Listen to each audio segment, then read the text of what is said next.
God bless you, each and every one. Thank you for joining me tonight for a message called The Storm Didn't Cancel the Word. And this message was written by James Webb, and it's going to be spoken by me, of course. I'm putting it on the podcast with permission, and actually it's already on YouTube.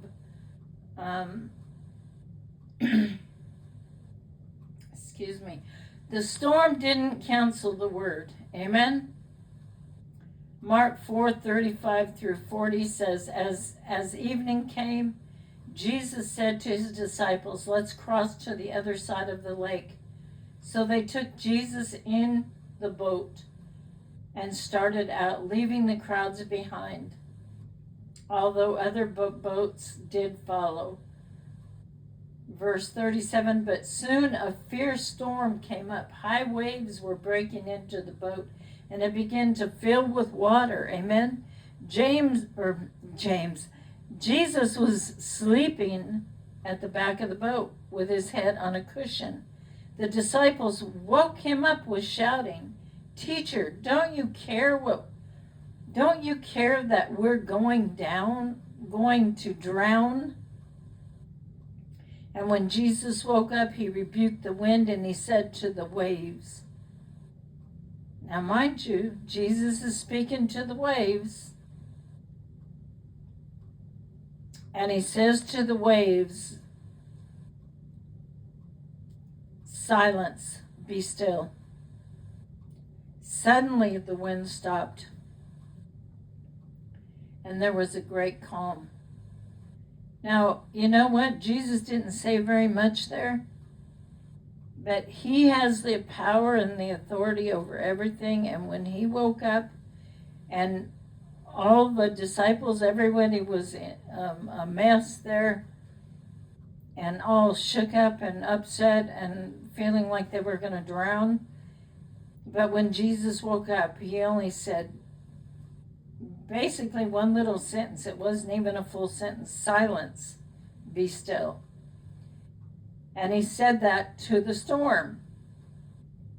We can talk to storms just like he did. Jesus said, these things you will do, and even greater than these will you do. Amen. So we can do what he did. He shows us clearly in many places throughout the Bible how he dealt with issues. So suddenly the wind stops and there was a great calm.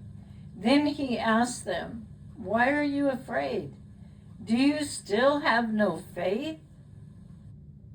Jesus said, let's cross over, not let's see if we survive. He didn't say that. The command came before the chaos. And the storm didn't cancel the word, right? So some of you are trying to heal, trying to stay sober, trying to rebuild after abuse, betrayal, relapse, panic, and maybe years of self-destruction. And the moment that you finally step into the boat, the waves get louder. Your emotions rise. Amen. Your chest tightens, old memories start screaming. But notice this, Jesus wasn't pacing. He was resting. Not because the storm wasn't real, but because peace is not the absence of a storm. Peace is the presence of Christ in the middle of it. So, recovery exposes what's been living in you.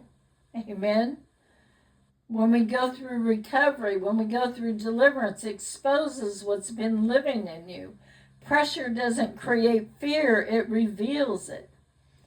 And Jesus' question cuts deep. Why are you afraid? Do you still have no faith? In other words, do you trust me more than what you feel and see? We are people who walk by faith, not by sight, not by our feelings. Amen. You can't lead your life, your home, your healing, or your future if the storm controls your inner world.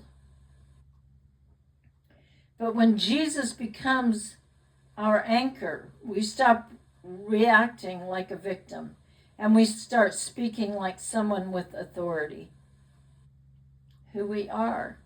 Because what's on the inside will eventually come out on the outside. So let the Lord train your heart to breathe in the wind and still believe. Amen. Jesus said, I'm leaving you with a gift, peace of mind and heart. And he said that in John 14:27. And then in 2 Timothy 1:7, God has not given us the spirit of fear, but of power and of love and self-discipline. So let me leave you with these questions. James says, what if the storm you're in isn't proof you missed God?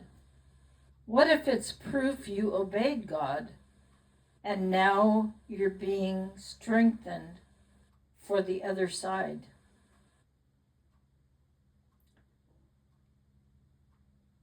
Question number 2 is, if Jesus is in your boat, why are you letting anxiety sit in the driver's seat? What would change today if you trusted his presence more than your pulse?